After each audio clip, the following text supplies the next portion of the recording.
Hello, everybody. Hi, welcome. We've officially been given clearance to co-stream the VRCAs tonight, and I'm really excited to do that. We streamed it last year, but I think Puck maybe wanted a more cohesive way of ensuring that the right people are co-streaming the event. But yeah, I was approached, and I'm really proud to be co-streaming the VRC Awards.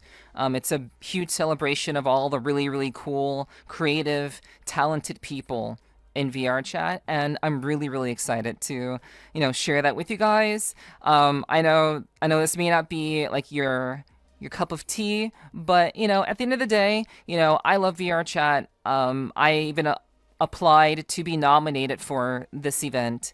So at the end of the day, I think it would be kind of hypocritical of me to not support the event that I wanted to actually be nominated for. You know what I mean? Let me talk about the show. I think that the show went off really well. I think it was great to have people other than Puck announcing awards.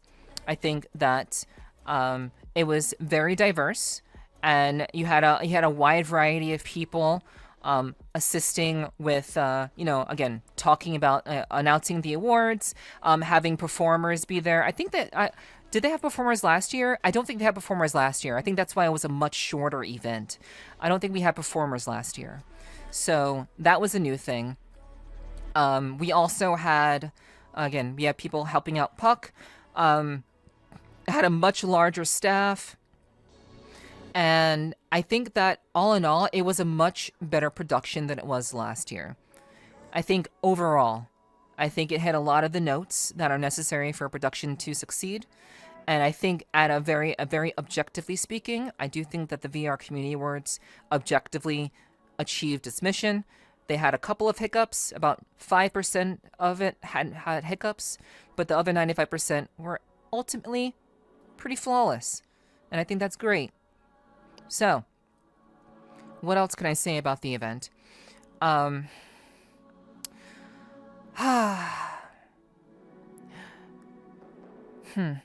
far do I want to go with my explanations?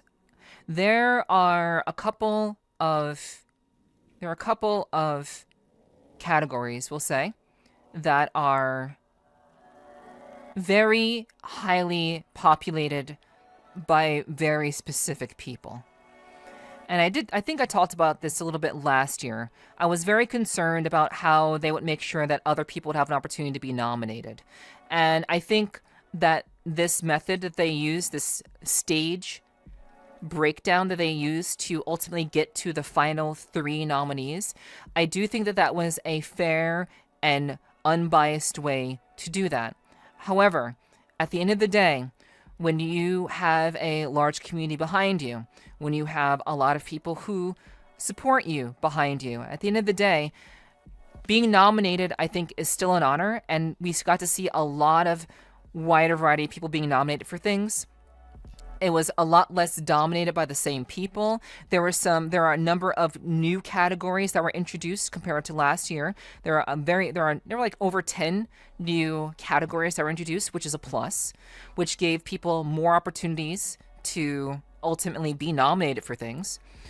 And I think at the end of the day, I think there was more variety and more opportunities for people to be highlighted in this award ceremony.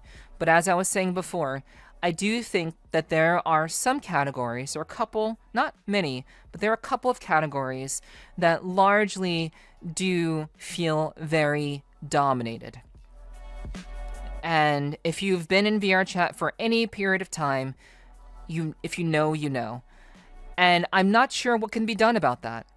Like, I'm not sure if anything can be adjusted about that. I think at the end of the day, the people will speak.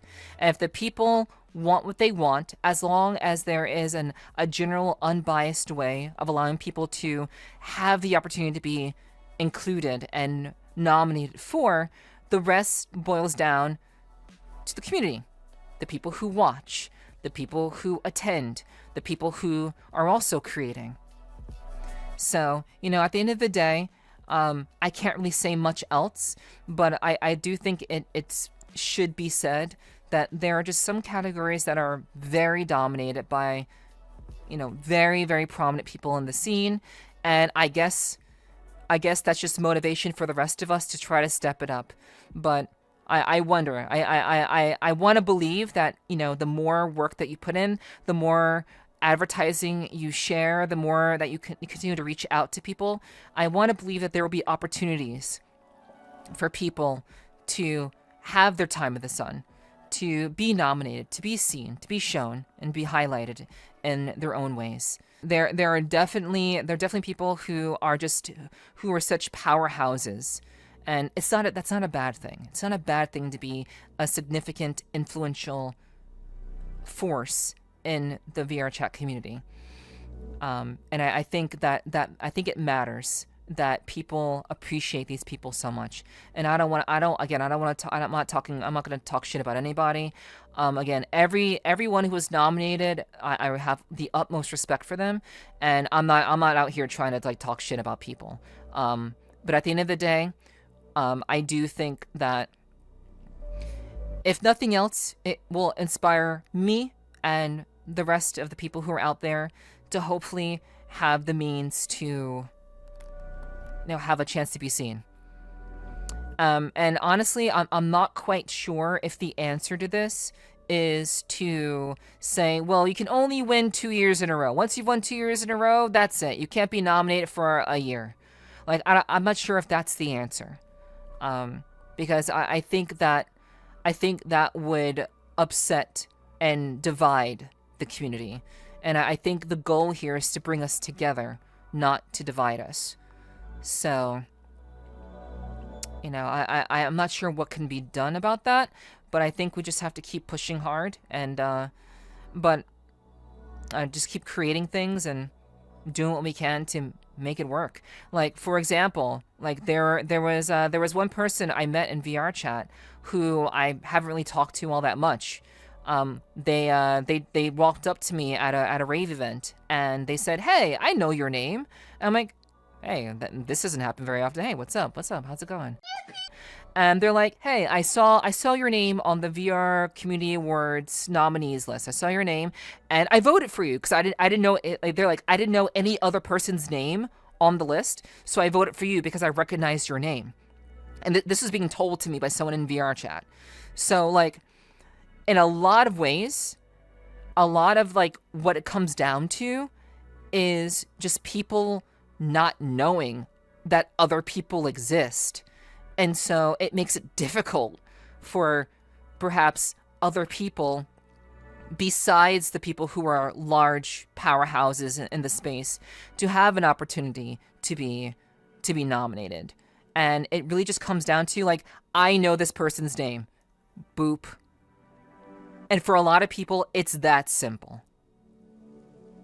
So I'm not sure. It really just comes down to the community to decide what they want, what's important to them, how important it is to have other people to be nominated and raised up in the community, how important that is to them.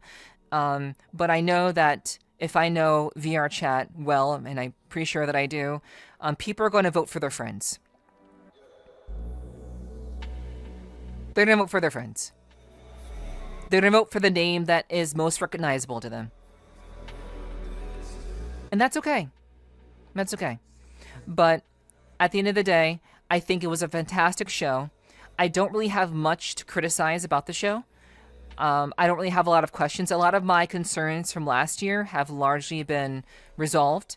Many more categories, more performances, of many less repeats. There are far less repeats from last year than I expected, which is a good thing. That means there are other people who are being highlighted. Of course, there were a couple of repeats, we all know, but regardless of that, I do think that there was still very, very much a wider variety of people who were showcased, people who I hadn't even heard of shown and highlighted here, and I think that's what matters.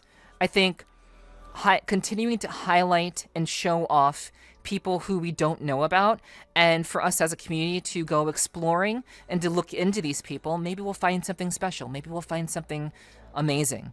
But I think just the fact that I saw so many new names, so many new creators I'd never heard of before, I think that's great. I think that's wonderful. So I think they did a wonderful job to give people a chance to let the community speak for themselves. And I think they did. And I don't have much to criticize about the event besides what I just said before.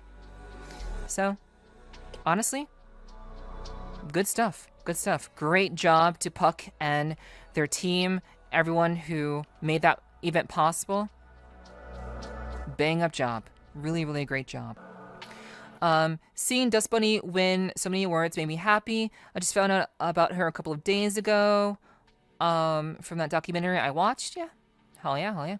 And now I'm looking into her dance classes. So excited. Since I'm so new, watching the award show brought a lot of awareness and events and instances out there that I probably wouldn't have found or been aware of prior to watching the award show.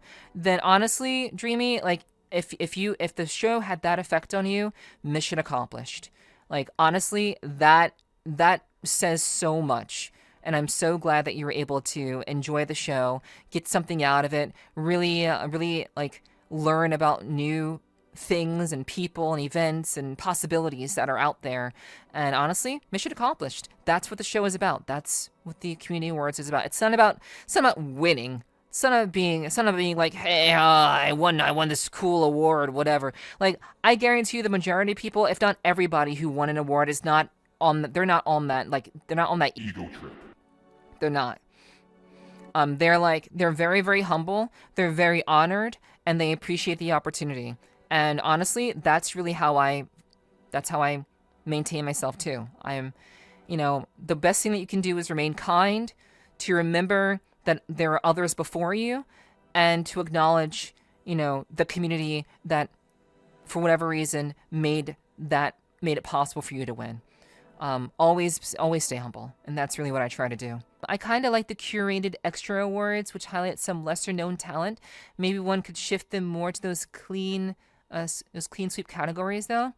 Yeah. I mean, I would imagine that if they had the bandwidth to do that, they would have had a curator award for everything. But I'm sure they had some sort of, if I had to guess, they had some manner of rubric to ultimately decide who would be featured for the Curator Awards.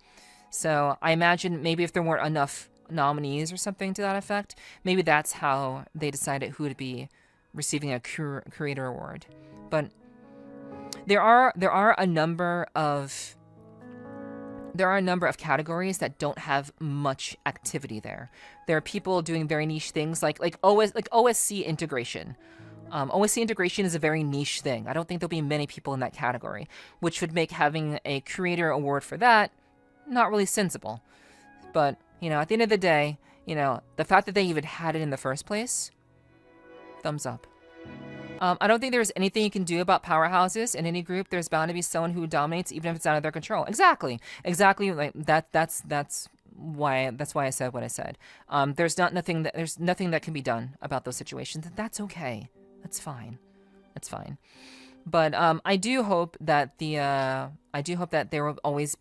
continue to be curator awards, so that even those who may not be really well known can still have a chance to be seen, to be acknowledged in some shape or form. If you missed the VR Community Awards, I'm sure they'll be available on YouTube at some point in the near future. You can always follow the VRC Awards over on Twitter. If you have a Twitter, you can follow them over there. I think maybe they have a Blue Sky also. I don't know. But if you do want to follow the VRCAs and maybe hear about when they're going to produce the VOD, you can probably follow them over on Twitter. Or you can probably just follow Puck over on twitch.tv/Puck. We were just co-streaming along with them and their entire team to co-stream this awesome, fantastic event.